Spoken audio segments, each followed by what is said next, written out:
Good morning to all. आज का हमारा जो नेक्स्ट टॉपिक है, नेक्स्ट हाई रिस्क प्रेगनेंसी है, मतलब गर्भावस्था के दौरान होने वाली जो नेक्स्ट प्रॉब्लम है, ये समस्या है, उसके बारे में हम पढ़ेंगे। और वो क्या है? डायबिटीज। सारे जानते हो डायबिटीज के बारे में। डायबिटीज क्या होता है? अगर हमारे ब्लड के अंदर ग्लूकोज का लेवल नॉर्मल से, सामान्य से अगर ज्यादा हो जाए, क्या हमारे ब्लड के अंदर अगर ग्लूकोज, जिसको आप बोलते हो ना शुगर, अगर शुगर का लेवल सामान्य से बहुत ज्यादा हो जाए, उस कंडीशन को ही आप क्या बोलते हो? Diabetes mellitus. डायबिटीज के नाम से आपको भी पता है कि भाई शुगर लेवल है वो कितना हो गया है। आपको पता है नॉर्मल कितना होता है? अगर नॉर्मल शुगर की बात की जाए तो नॉर्मल शुगर कितना होता है? 70 से 110। भाई इतना ही मानते हो आप लोग? नॉर्मल शुगर की बात की जाए तो नॉर्मल शुगर कितना होता है? 70 से 110 mg/dl। ये नॉर्मल क्या होता है? Sugar level, normal sugar level.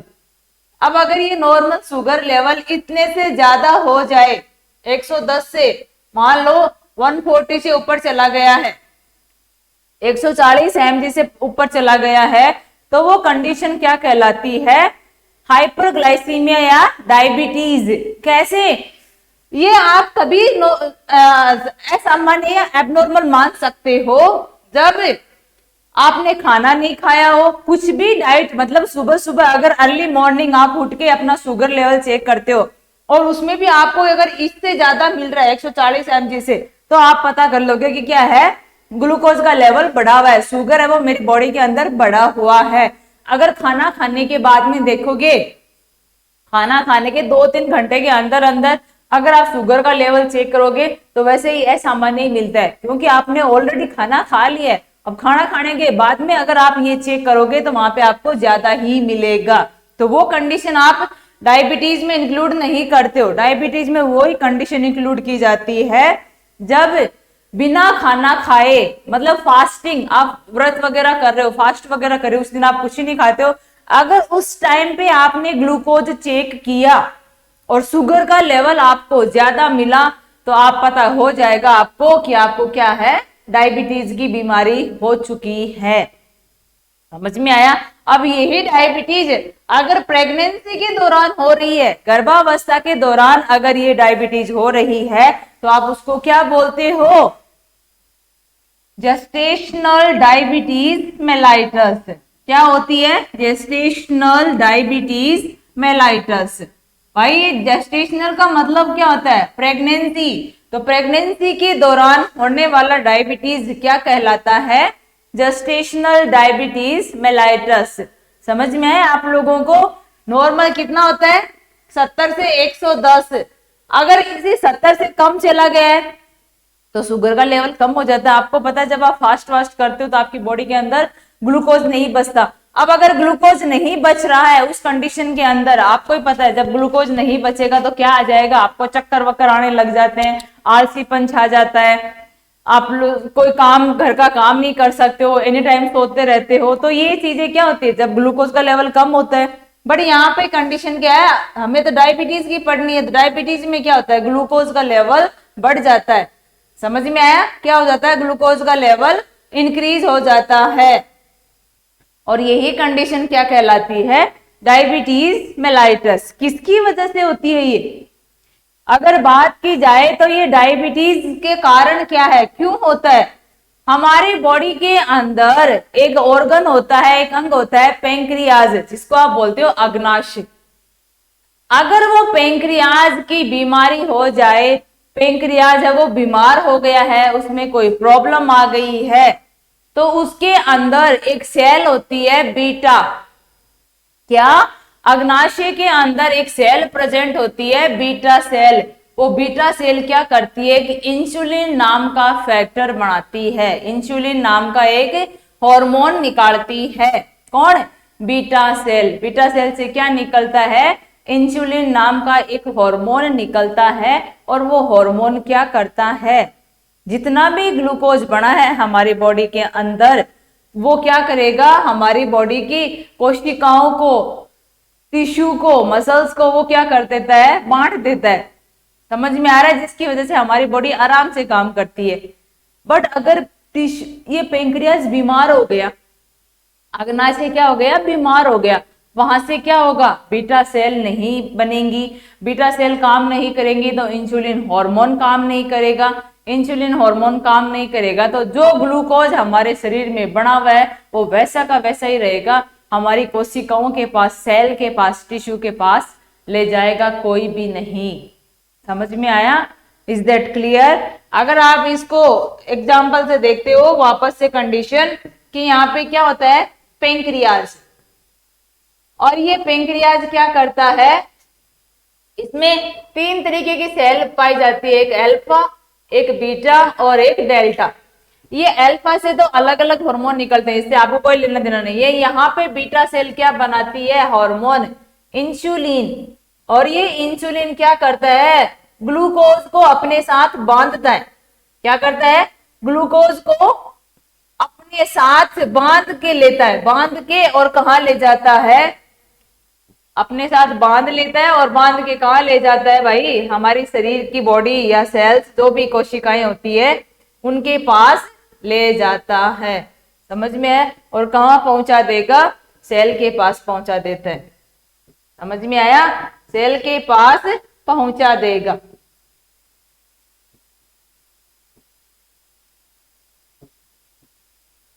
Is that clear? ये क्या है, पेंक्रियाज। क्या है ये, पेंक्रियाज। ये पेंक्रियाज से क्या बनता है भाई, बीटा सेल भी बनती है, अल्फा भी बनती है, डेल्टा भी बनती है। इससे अलग हार्मोन निकलता है, उसको बोलते हैं ग्लूकागॉन। यहां से दूसरा हार्मोन निकलता है, सोमेटोस्टेटिन। तो ये जो बीटा सेल है वो इंसुलिन बनाती है, इंसुलिन नाम के एक हार्मोन को क्या करती है, निकालती है। और ये हार्मोन क्या करता है, ग्लूकोज को अपने साथ क्या करेगा, बांध लेगा, और बांध के कहा लेके जाएगा भाई, ग्लूकोज को क्या करता है, ये अपने साथ बांध लेगा ग्लूकोज को, और बांध के कहा लेके चला जाएगा, सेल के पास। क्योंकि सेल को क्या होती है, जरूरत होती है। आपको पता है जब हम सुबह सुबह उठते हैं तो आलसीपन रहता है, और उस टाइम पे हमें चाय मिल जाए तो तंदुरुस्ती आ जाती है, तो हमने क्या ले लिया, ग्लूकोज ही तो लिया। तो सेल को अच्छे से काम करना तो ग्लूकोज चाहिए, आपके दिमाग को अच्छे से काम करना तो ग्लूकोज चाहिए। अब वो ग्लूकोज पहुंचाएगा कौन, इंसुलिन भाई साहब। कौन पहुंचाएगा, इंसुलिन भाई साहब पहुंचाएंगे। अब अगर ये इंसुलिन यहाँ नहीं बन रहा है, किसकी वजह से, पेंक्रियाज में क्या आ गई, समस्या हो गई, पेंक्रियाज क्या हो गया, बीमारी से ग्रसित हो गया। अब अगर इस पेंक्रियाज में समस्या हो गई तो ये पेंक्रियाज ना तो ये सेल, इसकी जो ये सेल होती है ना बीटा सेल, ये हार्मोन नहीं बनाएगी, कौन सा, इंसुलिन। अगर ये हार्मोन नहीं बनेगा तो कंडीशन क्या आ जाएगी, ग्लूकोज जो हमारे ब्लड में था वो वहीं रह जाएगा, हमारी सेल के पास, हमारे टिश्यू के पास नहीं पहुंच पाएगा। Is that clear? अब यही लेवल धीरे धीरे ग्लूकोज का बढ़ रहा है भाई। क्यों, इसको कम करने वाला हार्मोन ही नहीं है। अब कम करने वाला हार्मोन नहीं है तो बढ़ेगा ही, और बढ़ के लेवल बढ़ा लेगा, और वही कंडीशन क्या कहलाती है, डायबिटीज। Is that clear? क्या कहलाती है, डायबिटीज। इतनी चीज समझ में ही आप लोगों को। पेंक्रियाज क्या करता है, इंसुलिन बनाता है, इंसुलिन क्या करता है, ग्लूकोज को अपने साथ बांधता है और कहाँ पहुंचा देता है, सेल के पास। अब पेंक्रियाज में बीमारी हो गई तो इंसुलिन नहीं बनेगा, इंसुलिन नहीं बनेगा तो ग्लूकोज भी फ्री घूमेगा, उसको बांधने वाला कोई है ही नहीं, वो फ्री घूमेगा तो उसका लेवल बढ़ता जाएगा, लेवल बढ़ेगा तो वो क्या करेगा, शुगर का लेवल बढ़ा देगा। यही क्या होती है, डायबिटीज। अगर इसकी डेफिनेशन की बात की जाए, ऑलरेडी तो मैंने डिस्कस कर लिया, आपको बता दी कि डेफिनेशन में क्या होता है, कि वो लेवल, डायबिटीज एक क्रोनिक बीमारी है। डायबिटीज क्या है, एक क्रोनिक डिजीज है जिसके दौरान ब्लड शुगर लेवल, रक्त शर्करा का लेवल क्या हो जाता है, सामान्य की तुलना में बढ़ जाता है। क्या, सामान्य की तुलना में बढ़ जाता है। यह बीमारी मुख्य रूप से शरीर के पेंक्रियाज की बीटा कोशिकाओं द्वारा स्रावित इंसुलिन हार्मोन की मात्रा में कमी आ जाने के कारण होती है। क्या, यह बीमारी मुख्य रूप से हमारी बॉडी में क्या पाया जाता है, पेंक्रियाज। उस पेंक्रियाज के अंदर क्या होती है, बीटा सेल। इन बीटा सेल के द्वारा क्या बनाया जाता है? इंसुलिन। अब अगर इसी हार्मोन की क्या आ गई? कमी हो गई, तो ये क्या करेगा? ये बीमारी कोज करवाएगा। दूसरा, इंसुलिन की मात्रा तो पर्याप्त है, मतलब हमारी बॉडी से इंसुलिन बन तो काफी रहा है, बट शरीर की कोशिकाओं द्वारा इंसुलिन का क्या है? उपयोग नहीं किया जा रहा है, मतलब रेजिस्टेंस पावर दिखाने लग जाते हैं। अरे समझ में आया? ये इंसुलिन को नकार देते हैं कि कोई इंसान है बट फिर भी उसको क्या करते हो आप लोग? इग्नोर करते हो। तो इस इंसुलिन को इग्नोर करने लग जाती है हमारे बॉडी की जो सेल्स होती है। अब वो इग्नोर करेगी तो वो कंडीशन भी क्या कहलाएगी? ग्लूकोज जाएगा नहीं बॉडी के पास, और ग्लूकोज का लेवल क्या होगा? बढ़ जाएगा। कहाँ? ग्लूकोज का लेवल कहाँ बढ़ जाएगा? ब्लड में।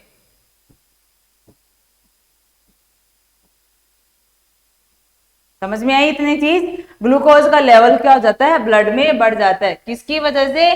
कंडीशन देखना कि हमारी बॉडी के अंदर क्या प्रेजेंट होती है, जिस एक सेल पाई जाती है, कौन सी? पेंक्रियाज। समझ में आया? ये पेंक्रियाज क्या करता है? बीटा कोशिकाओं के द्वारा इंसुलिन हार्मोन को बनाता है। अब अगर इंसुलिन हार्मोन की मात्रा में कमी आ जाए तो यह बीमारी हो सकती है। समझ में आ गया आप लोगों को? ब्लड शुगर लेवल का सामान्य की तुलना में बढ़ जाना, किस वजह से? पेंक्रियाज की वजह से। अगर पेंक्रियाज में क्या हो गई? बीमारी हो गई, तो वो इंसुलिन नहीं बना पाएगा। और कई बार इंसुलिन बन तो जाता है बट हमारे शरीर की जो सेल होती है वो उसको क्या करती है? नेग्लेक्ट करती है, इग्नोर करती है। ठीक है, तो ये चीजें क्या कहलाती है? आगे जाके बीमारी के रूप में बन जाती है। वो बीमारी क्या कहलाती है? डायबिटीज। समझ में आया आप लोगों को? क्या कहलाती है वो? Diabetes. Is that clear? Diabetes की समझ में आई आपको परिभाषा? ये एक क्रोनिक बीमारी है जिसमें ब्लड शुगर लेवल बढ़ जाता है। क्यों बढ़ जाता है? पेंक्रियाज की वजह से। क्यों? इंसुलिन नहीं बना, और इंसुलिन नहीं बना तो ग्लूकोज का उपयोग नहीं हो पाया, और ग्लूकोज कहाँ रह गया?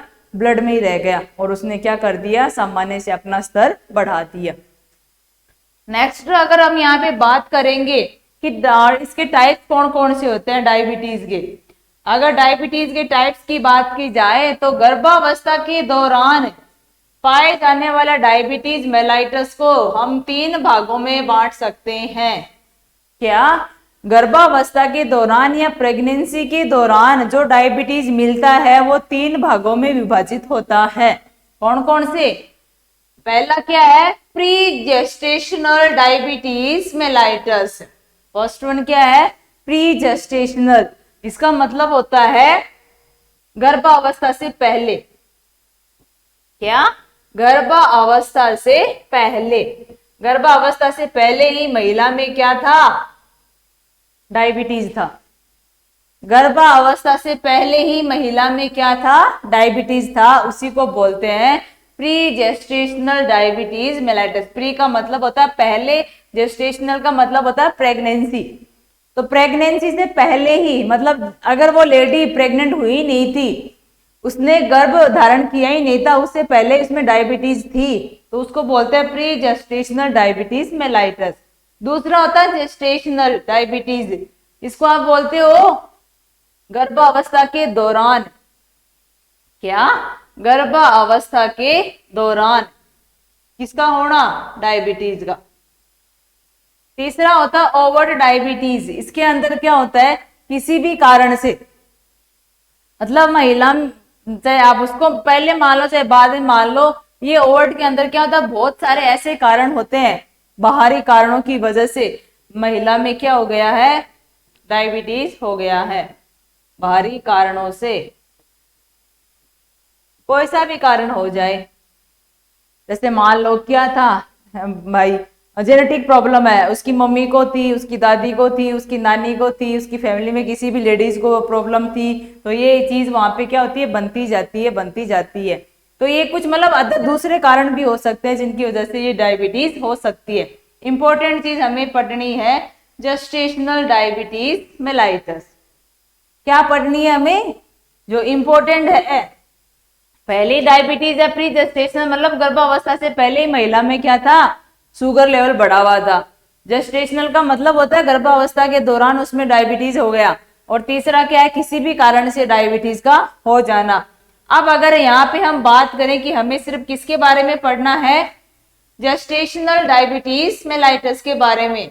ये जेस्टेशनल डायबिटीज मेलाइटस के बारे में अगर हम डिस्कस करेंगे तो यहाँ पे दो तरीके के क्या आते हैं, डायबिटीज होते हैं।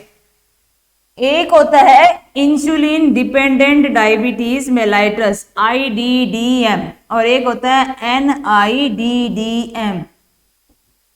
क्या चीजें समझ में आई? IDDM insulin dependent diabetes mellitus. Insulin dependent diabetes mellitus के अंदर अगर बात की जाए तो यहाँ पे इंसुलिन तो बनता है, मतलब इंसुलिन यहाँ पे बिल्कुल ही नहीं बनता है, और ये नहीं बनने की वजह से, बिल्कुल भी नहीं बनता है हमारी बॉडी के अंदर, बिल्कुल नहीं बनेगा इंसुलिन, तो हम लोगों को क्या करना पड़ता है, इसके अंदर इंसुलिन के इंजेक्शन लगाए जाते हैं। इस वाले में थोड़ा बहुत इंसुलिन बनता है, थोड़ा इंसुलिन बनता है, थोड़ा ही बनता है, इसलिए हम लोग इसको क्या करते हैं, जो भी वो होती है ना जैसे ड्रग, हाइपोग्लाइसीमिक एजेंट वगैरह, इसमें इंसुलिन की जरूरत नहीं पड़ती है, इंसुलिन के इंजेक्शन की जरूरत नहीं पड़ती है, हम टेबलेट से क्या कर सकते हैं, इसको ठीक कर सकते हैं।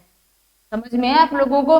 बट यहाँ पे आपको एक चीज ध्यान में रखनी है कि गर्भावस्था के दौरान टेबलेट नहीं दी जाती है ग्लूकोज को कम करने के लिए। समझ में है आप लोगों को? मैं तो नॉर्मल की बात कर रही हूँ। ये वाली प्रॉब्लम जिसको आप बोलते हैं टाइप फर्स्ट डायबिटीज, ये टाइप फर्स्ट होता है और ये टाइप सेकंड होता है। जो टाइप फर्स्ट होता है उसमें इंसुलिन की जरूरत पड़ती है, बाहर से हम लोग क्या करते हैं, इंसुलिन के इंजेक्शन लगाते हैं। ये वाली में इंजेक्शन नहीं लगाते हैं, हम सिर्फ टेबलेट देते हैं और उसको ठीक कर देते हैं। बट यहाँ बात किसकी हो रही है, महिला की, बट वो भी कौन सी महिला, जो गर्भावस्था से सफर कर रही है।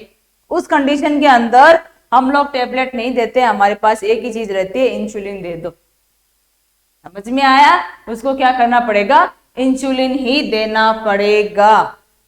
क्यों? क्योंकि टेबलेट इसके लिए खतरा साबित हो सकती है। समझ में आई इतनी चीज आप लोगों को? अगर जेस्टेशनल डायबिटीज मेलाइटस ये देखते हैं तो ये वैसे दो तरीके से होता है, एक होता है IDDM और एक होता है NIDDM। IDDM का मतलब होता है वो डायबिटीज जिसके अंदर इंसुलिन बिल्कुल भी नहीं बनता।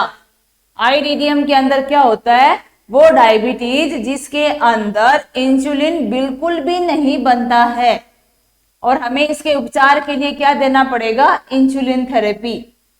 दूसरा होता है NIDDM, इसके अंदर थोड़ा बहुत इंसुलिन बन जाता है, मतलब देखी जाए तो 20% इंसुलिन बन जाता है, तो 80% इंसुलिन की कमी है वो हम दवाई टैबलेट से ठीक कर सकते हैं। बट महिला क्या है, यहाँ पे गर्भावस्था से है तो हम यहाँ पे भी उसको इंसुलिन ही देंगे, बट अगर गर्भावस्था में नहीं होती तो हम उसको टैबलेट दे देते। Is that clear? इतनी चीज समझ में आप लोगों को? 3 टाइप का होता है, कौन कौन सा, प्री जेस्टेशनल, जेस्टेशनल और ओवर डायबिटीज। इंपॉर्टेंट हमारे लिए कौन सा है, सेकंड नंबर का। समझ में है आप लोगों को? ये जेस्टेशनल डायबिटीज मेलाइटस, जिसके अंदर अगर हम बात करें तो 2 होते हैं, IDDM, NIDDM। ठीक है, और दोनों कंडीशन हमने पढ़ ली। नेक्स्ट अगर हम यहाँ पे बात करेंगे कि इसके जो लक्षण आते हैं, भाई डायबिटीज हो गया, अब डायबिटीज का आप पता कैसे करोगे, आपको क्या पता चलेगा कौन कौन से इसके लक्षण है वो वहां पे प्रेजेंट होते हैं। अगर इनके लक्षणों की बात करेंगे तो इनके लक्षणों के अंदर फर्स्ट कंडीशन क्या आती है, जिसको बोलते हैं 3P। 3P का मतलब होता है P से 3 सिम्टम आते हैं, जिनको बोलते हैं इसके कार्डिनल साइन। भाई डायबिटीज के 3 ऐसे सिम्टम होते हैं जिनको कार्डिनल साइन बोलते हैं, इंपॉर्टेंट साइन बोलते हैं, जो इसमें आएंगे ही आएंगे। जिसमें क्या होता है, प्यास ज्यादा लगती है, भूख ज्यादा लगती है और यूरिन भी ज्यादा पास आउट होता है। बार बार पेशाब करने को जाना पड़ता है, और जैसे पेशाब करने जाएगा तो प्यास भी ज्यादा लगेगी, और प्यास ज्यादा लगने के बाद उसको भूख भी बहुत ज्यादा लगती है। ये 3 तरीके के साइन आते हैं जिसको बोलते हैं अधिक प्यास लगना, अधिक भूख लगना और अधिक यूरिन पास आउट करना। पॉलीडिप्सिया, पॉलीफेजिया और पॉलीयूरिया, तीनों चीज समझी। पॉलीफेडिप्सिया का मतलब होता है प्यास ज्यादा लगना, पॉलीफेजिया का मतलब होता है अधिक भूख लगना और पॉलीयूरिया का मतलब क्या होता है, यूरिन पास आउट ज्यादा होना। अरे पॉली से मतलब ही आपको रखना है, पॉली का मीन्स ही क्या होता है, ज्यादा, और ओली का मतलब मैंने बताया था कम, यही बताया था मैंने प्रीवियस क्लास के अंदर। पॉली का मतलब क्या होता है, ज्यादा, और ओली का मतलब क्या होता है, कम। समझ में आया आप लोगों को? अब यहाँ पे चीज देखनी है, चौथा लक्षण देखना है, वेट कम हो जाता है। क्या? उस महिला का वजन भी कम हो जाता है, आंखों से उसको धुंधला धुंधला दिखाई देता है, क्योंकि ग्लूकोज है वो आंखों की जो मसल्स होती है वहां पे जम जाता है। जो भाई आंख को सप्लाई करने वाली रक्त वाहिनियां थी वहां पे क्या होगा, ग्लूकोज जमा हो जाता है, तो वहां पे उसको दिखाई देना भी थोड़ा कम हो जाता है, धुंधला धुंधला दिखाई देता है, क्योंकि उस लेंस के चारों तरफ क्या जम गया, ग्लूकोज। ये क्या होता है, बार बार रिकरेंट इन्फेक्शन होता है, किसमें, वेजाइना के अंदर। वेजाइना के अंदर बार बार फंगल इन्फेक्शन हो जाता है। आप एक चीज हमेशा ध्यान में रखना, जहां पे मीठी चीज होती है वहां पे कीड़े मकोड़े आते हैं कि नहीं आते, सबको पता है। अब हमारी बॉडी के अंदर तो पूरे में ग्लूकोज ग्लूकोज भरा हुआ है, तो हमें इन्फेक्शन है वो बहुत जल्दी हो सकता है। समझ में आया? कोई भी बैक्टीरिया फंगस जैसे बॉडी कांटेक्ट में आएगा, उनको खाने की चीज मिल जाएगी, खाने की चीज मिलेंगी तो वो ज्यादा बढ़ेंगे, और ज्यादा बढ़ेंगे तो क्या करेगा, संक्रमण पैदा करेंगे कि नहीं करेंगे। तो बार बार क्या हो सकता है, वेजाइना के अंदर इन्फेक्शन हो सकता है। नेक्स्ट वन क्या होता है, जो भी यूरिनरी ट्रैक्ट इन्फेक्शन होते हैं, ठीक है, यूरिथ्रा के अंदर भी यूरिन पास आउट जब करते हैं तो वहां पर भी क्या हो जाता है, इन्फेक्शन हो जाता है, क्योंकि उसमें भी तो ग्लूकोज मिलता है कि नहीं मिलता है। तो ये सारी चीजें लक्षण बताती है। नेक्स्ट वन क्या होता है, गर्भावस्था की अच्छा, जो डायबिटीज वाली महिला होती है उसका बच्चे का सिर है वो बहुत बड़ा होता है। समझ में आया? अगर नॉर्मल गर्भावस्था की बात की जाए तो बच्चा नॉर्मल रहेगा, बट अगर डायबिटीज वाली मदर है और उसके बच्चा है पेट में तो वो क्या होता है, साइज में बहुत बड़ा होता है। इतना बड़ा भी नहीं कि बहुत बड़ा, मतलब ये नॉर्मल से जैसे 4-4.5 किलो का वो बच्चा रहेगा। नॉर्मल कितना होता है, 2.5 से 3 का, बट ये 3 से ऊपर का रहेगा। ब्लड ग्लूकोज लेवल बढ़ जाता है, ये तो आपको ही पता है। ये क्या होता है, यूरिन के साथ में ग्लूकोज है वो बाहर निकलता है, और क्या होता है, जो एमनियोटिक केविटी थी उस बच्चे के चारों तरफ जिसमें वो एमनियोटिक द्रव भरा हुआ था उसकी मात्रा भी क्या हो जाती है, ज्यादा हो जाती है, जिसको आप बोलते हैं पॉलीहाइड्रोमियम। हमने बताया था ना, 2000 ml से ज्यादा होना किसका, एमनियोटिक द्रव का। जो बच्चे के चारों तरफ एमनियोटिक फ्लूइड भरा रहता है उसकी मात्रा 2000 ml से ज्यादा हो जाती है। किसकी वजह से, अगर मदर डायबिटीज की है, तो मैंने बताया था भाई डायबिटीज की है तो बच्चे को भी तो ग्लूकोज ज्यादा मिल रहा है, जितना ज्यादा मिलेगा बच्चा उतना ज्यादा यूरिन करेगा, और यूरिन करेगा तो आपको ही पता है बच्चे के यूरिन से ही एमनियोटिक फ्लूइड बनता है। तो जितना ज्यादा यूरिन निकालेगा बच्चा उतना ही ज्यादा एमनियोटिक फ्लूइड बनेगा, और एमनियोटिक फ्लूइड का लेवल बढ़ा तो कंडीशन क्या आई, पॉलीहाइड्रोमियो। चीजें देखिए आपने, कौन कौन से सिम्टम्स होते हैं। फर्स्ट वन की बात करेंगे, अधिक प्यास लगना। क्या?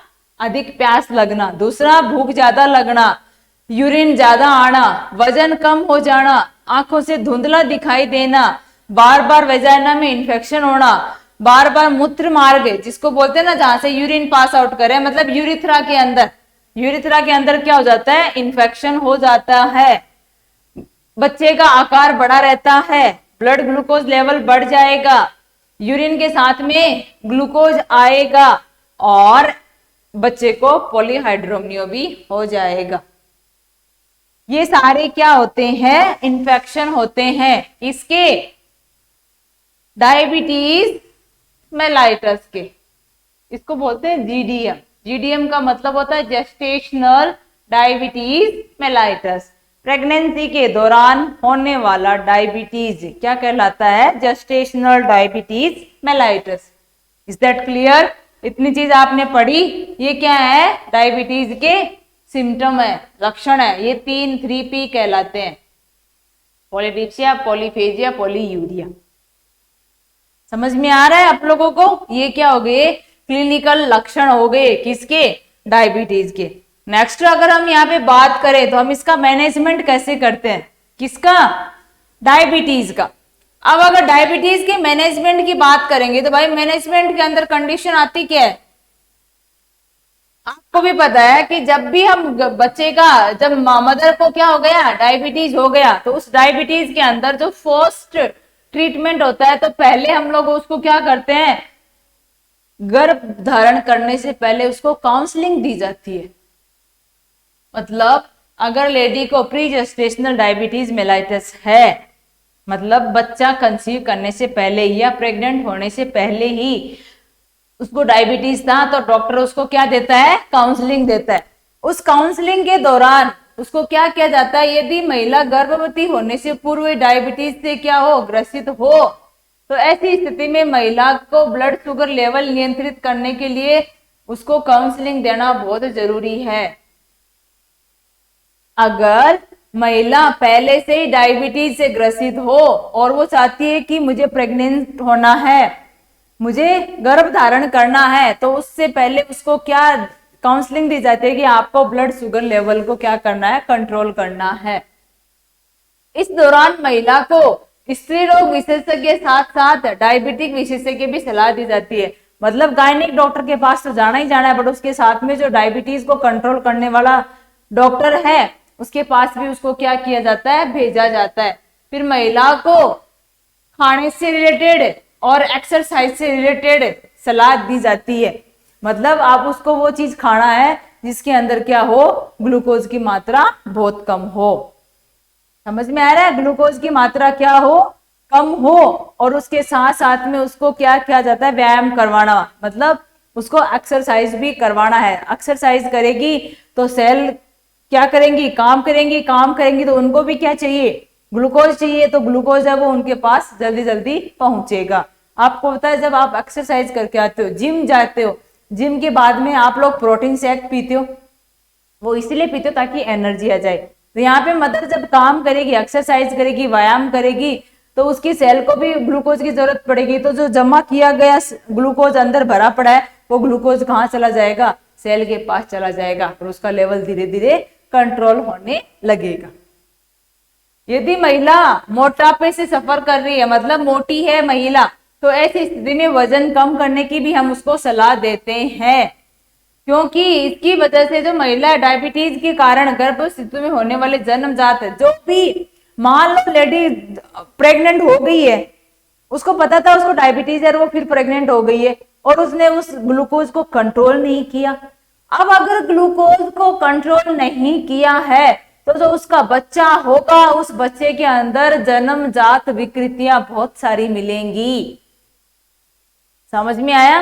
तो उसको पहले ही काउंसलिंग दे दी जाती है कि बहन जी आप अपना वेट भी कंट्रोल करो, खाना भी ऐसा खाओ जिसमें ग्लूकोज क्या हो? कम हो, और थोड़ी बहुत एक्सरसाइज भी किया करो जिसकी वजह से जो ग्लूकोज बढ़ा हुआ है वो थोड़ा नियंत्रित हो, और नियंत्रित होगा तभी आपका बच्चा क्या होगा? सुरक्षित पैदा हो पाएगा। अदरवाइज उस बच्चे के अंदर बहुत सारी प्रॉब्लम है वो आपको देखने को मिल सकती है। Is that clear? तो इन सब के बारे में क्या करते हैं हम लोग? महिला को चीजें बताई जाती है और इंसुलिन थेरेपी के बारे में भी हम लोग उसको बताते हैं। क्या? इंसुलिन थेरेपी के बारे में भी हम उसको क्या करते हैं? जानकारी देते हैं, उसके बारे में भी हम उसको सलाह देते हैं। सारी चीज समझ में आई आप लोगों को? क्या करना है कि उस महिला को वो चीजें बतानी है कि उसको कहो यदि वो गर्भवती होने से पहले ही डायबिटीज से ग्रसित थी तो इस स्थिति में हमें उसका शुगर लेवल क्या करना है? कंट्रोल करना है। कंट्रोल करने के लिए हम उसको काउंसलिंग देते हैं। स्त्री रोग विशेषज्ञ के साथ साथ में हम लोग उसको क्या करते हैं? डायबिटीज वाले विशेषज्ञ के पास भेजते हैं। फिर वो उनको क्या करता है? महिला को आहार संबंधित और व्यायाम संबंधी, खाने से रिलेटेड और एक्सरसाइज से रिलेटेड उसको सलाह देता है। फिर उसको वो बोलता है कि आपको वजन क्या करना है, कम करना है। क्या करना है, महिला को वजन कम करना है अगर मोटी है तो। देन उसके साथ साथ में उसको ये कहा जाता है, अगर आप इसको बिना कंट्रोल किए ही बच्चा गर्भ धारण करोगे, मतलब आपने डायबिटीज कंट्रोल नहीं की, उससे पहले आप गर्भ धारण करने लग गए हो, तो आपके बच्चे में बहुत सारी कंजेनाइटल एबनॉर्मलिटी या जन्मजात विकृतियां आपको देखने को मिल सकती हैं। और साथ ही साथ उसको ये भी कहा जाता है इंसुलिन थेरेपी भी आप ले सकते हो। समझ में आया? ये क्या होता है, गर्भ धारण करने से पहले काउंसलिंग दी जाती है। किसको? मदर को। गर्भ धारण करने से पहले महिला को क्या दी जाती है? काउंसलिंग दी जाती है कि इस काउंसलिंग के दौरान आप क्या कर सकते हो, अपना और होने वाला जो बच्चा है, जो फ्यूचर में आप करोगे, वो दोनों ही क्या रहेंगे? हेल्थी रहेंगे। समझ में आया आप लोगों को? नेक्स्ट अगर हम यहाँ पे बात करेंगे किसकी, कि ये जो कुछ ऐसी स्थितियां होती हैं, अगर आपको मैनेजमेंट करना, काउंसलिंग तो आपने दे दी और लेडी आप मान लो प्रेग्नेंट है, और प्रेगनेंसी के दौरान अगर उस महिला को क्या है, डायबिटीज है। समझ में आया? प्रेगनेंसी के दौरान अगर महिला को डायबिटीज है तो वो डायबिटीज आप कैसे कंट्रोल करोगे भाई? डायबिटीज है तो आपने दवाई तो उसको दे ही रहे हो, वो मैंने बता दी इंसुलिन थेरेपी के बारे में, वो सारी चीजें आपने बता दी। अब उस डायबिटीज के साथ में कुछ ऐसी समस्याएं भी होती हैं जिन समस्याओं के अंदर हम लोग क्या करते हैं, सर्जरी से बच्चे को पैदा करवाते हैं। तो निम्न स्थितियों में गर्भावस्था का समापन, अगर उस बच्चे माँ के अंदर क्या था, डायबिटीज थी, और उस डायबिटीज की वजह से उसको और भी बीमारियां हो गई, तो मैंने बताया था क्या होता है, पॉलीहाइड्रोमिया भी होता है, वो बढ़ जाता है, क्या बोलते हैं उसको, ब्लड प्रेशर भी बढ़ जाता है, बच्चे की पोजीशन भी क्या होती है, उल्टी हो जाती है। तो ये सारी चीजें मैंने आपको बता दी है, पहले हमने जब पढ़ा था ये सारे के सारे, पॉलीहाइड्रोमिया, हाइपरटेंशन, हेमरेज कुछ पढ़े थे ना, तो उसमें एक बार बताया था कि ये कुछ महिलाओं के अंदर देखने को मिलता है। तो अगर जो महिला डायबिटीज से सफर कर रही है, उस महिला में दूसरी बीमारियां भी मिल सकती हैं। समझ में आया? वो दूसरी बीमारियों के चलते आपको क्या करना है, सर्जरी से बच्चे को क्या करवाना है, डिलीवर करवाना है। तो वो कौन कौन सी है? जब महिला में प्रसूति संबंधी जटिलताएं, जैसे प्री एक्लेम्सिया मतलब हाइपरटेंशन, ब्लड प्रेशर बढ़ा हुआ हो, और पॉलीहाइड्रोमिया वाली कंडीशन हो, बच्चे की प्रेजेंटेशन सही नहीं हो, मतलब जहां पे सिर आना चाहिए था पहले वहां बच्चे के पैर आ रहे हैं, वहां पे बच्चे का हाथ आ रहा है, तो ये क्या होगी, कुगर्भ प्रस्तुति। कुगर्भ प्रस्तुति का मतलब क्या होता है, जो प्रस्तुति आपको चाहिए थी वो वहां नहीं मिल रही है, तो उसी को क्या बोलते हैं, माल प्रेजेंटेशन। वो सही प्रेजेंटेशन के अंदर या सही स्थिति के अंदर नहीं है बच्चा यूट्रस के अंदर। तो ये कौन कौन सी, प्री एक्लेम्सिया, पॉलीहाइड्रोमिया और माल प्रेजेंटेशन, अगर ये वाली सिचुएशन हो तो आपको क्या करना है, सर्जरी से बच्चे को डिलीवर करवाना है।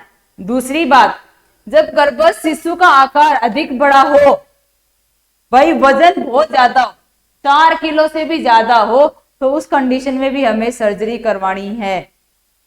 4 किलो का बच्चा बहुत भारी हो जाता है, वेजाइना से अगर उसको डिलीवर कराओगे तो वहां का एरिया क्या हो सकता है, फट सकता है। समझ में आया? तो उस बच्चे को आपको क्या करवाना है, सर्जरी से ही पैदा करवाना है। अगर गर्भवती महिला प्राइमरी ग्रेविडा हो और उम्र भी अधिक हो, मान लो लेडी ने पहली बार बच्चे को जन्म देना है, बट उम्र भी क्या होगी, 35 साल से ज्यादा। समझ में आ रहा है? पहली बार बच्चे को जन्म दे रही है और उम्र कितनी है, 35 साल से ज्यादा, तो उस कंडीशन में भी हमें क्या करनी है, सर्जरी करनी है। समझ में आ रहा है? महिला पहली बार गर्भवती हुई है और उम्र भी क्या है, अधिक है, तो उस कंडीशन में हमें क्या करना है, सर्जरी करनी है। डाइट थेरेपी उसको दी जाती है और इंसुलिन थेरेपी के बारे में भी उसको बताया जाता है। और अगर ये आप दे रहे हो और इन दोनों के द्वारा भी कंट्रोल नहीं हो पा रही है, कौन है, डायबिटीज, आपने डाइट थेरेपी दी, इंसुलिन थेरेपी दी, और इन दोनों को देने के बावजूद भी डायबिटीज है वो नियंत्रित नहीं हो पा रही है, तो उस कंडीशन के अंदर भी हम लोग क्या करेंगे, गर्भावस्था का समापन सर्जरी के द्वारा करेंगे।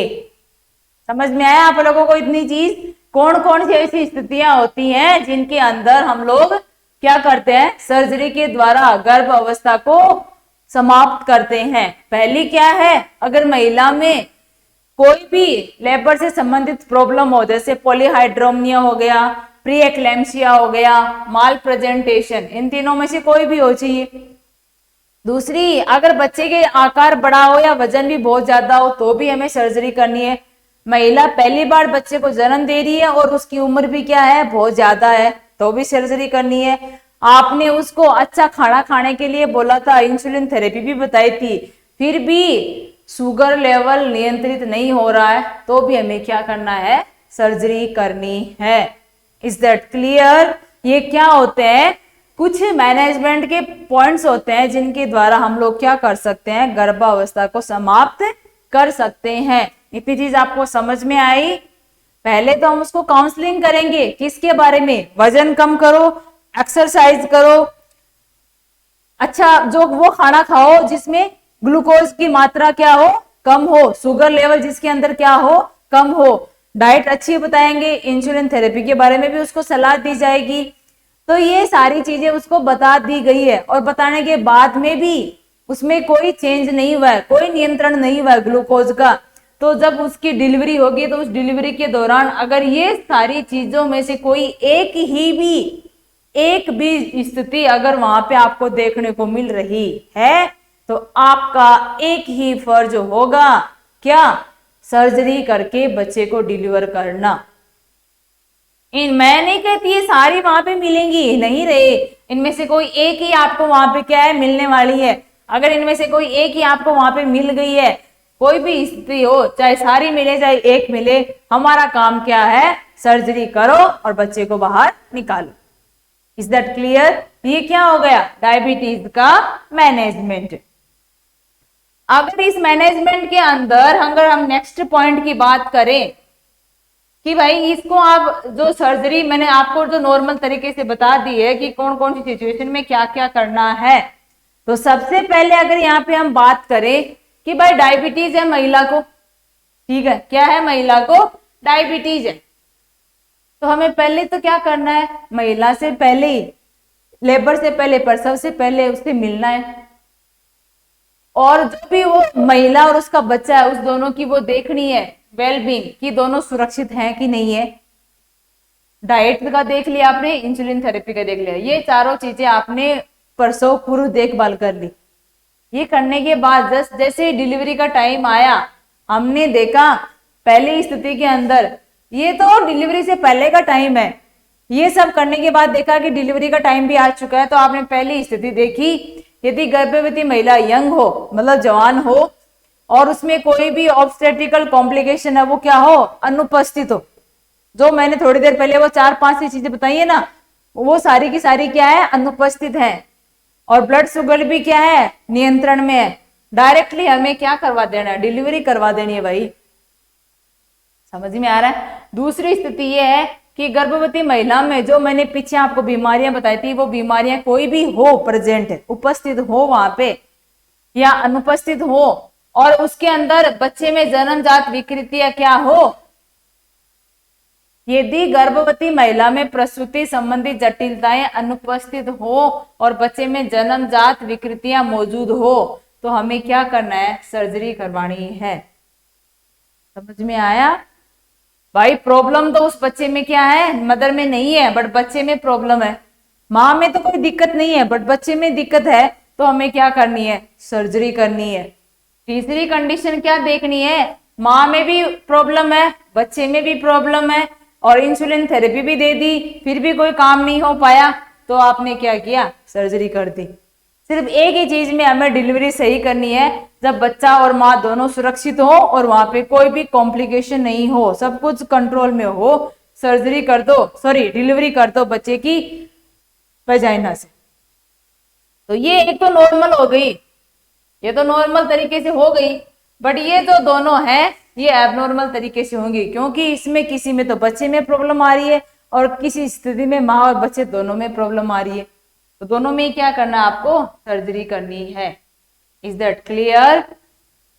दोनों में ही क्या करनी है आपको, सर्जरी करनी है। ये क्या हो गया, डायबिटीज महिला का मैनेजमेंट। भाई सर्जरी करवानी है, प्रसव करवाना है कि नहीं करवाना है, काउंसलिंग दे दी आपने, उसको आहार भी दे दिया, इंसुलिन भी दे दिया, सब कुछ कर लिया, फिर भी कोई चीज सही नहीं हो पा रही है, तब तो सर्जरी कर दो। और अगर उस दौरान वो चीजें सही हो गई है तो क्या करो, वजाइना से डिलीवरी कर दो। समझ में आ रहा है। आज के लिए अगर आपने जो इतनी चीजें पढ़ी है इस क्लास के अंदर की डायबिटीज क्या होता है, क्या क्या ऐसे फैक्टर होते हैं, तो मोस्टली चीज रखनी है, पेंक्रियाज की बीमारी की वजह से प्रॉब्लम होती है। महिलाओं में अगर हो गए तो इसके लक्षण आपको जो प्रेगनेंसी के दौरान हो गए तो क्या क्या लक्षण मिलेंगे, भाई भूख ज्यादा लगती है, प्यास ज्यादा लगती है, यूरिन पास आउट ज्यादा होता है, वजन में भी क्या हो जाता है, कमी आ जाती है, वो बार बार उसके बच्चे का जो साइज है हेड का या पूरी बॉडी का वो भी मतलब वजन में भी बहुत ज्यादा होता है बच्चा। तो ऐसे बहुत सारे लक्षण होते हैं। देन उसका ट्रीटमेंट, पहले काउंसलिंग करो, काउंसलिंग करने के बाद आपने मैनेजमेंट दिया, फिर भी सही नहीं हो रहा तो सर्जरी करनी है, जो मैंने आपको जटिलताएं या कॉम्प्लिकेशन बता दिए थे। तो अगर सब कुछ सही है तो नॉर्मल करो, और अगर सब कुछ सही नहीं है, कुछ भी एक प्रॉब्लम है, तो वहां पे क्या करो, सर्जरी कर दो। आज की क्लास के लिए इतना ही, बाकी हम नेक्स्ट क्लास के अंदर कंटिन्यू करेंगे। Thank you all of you.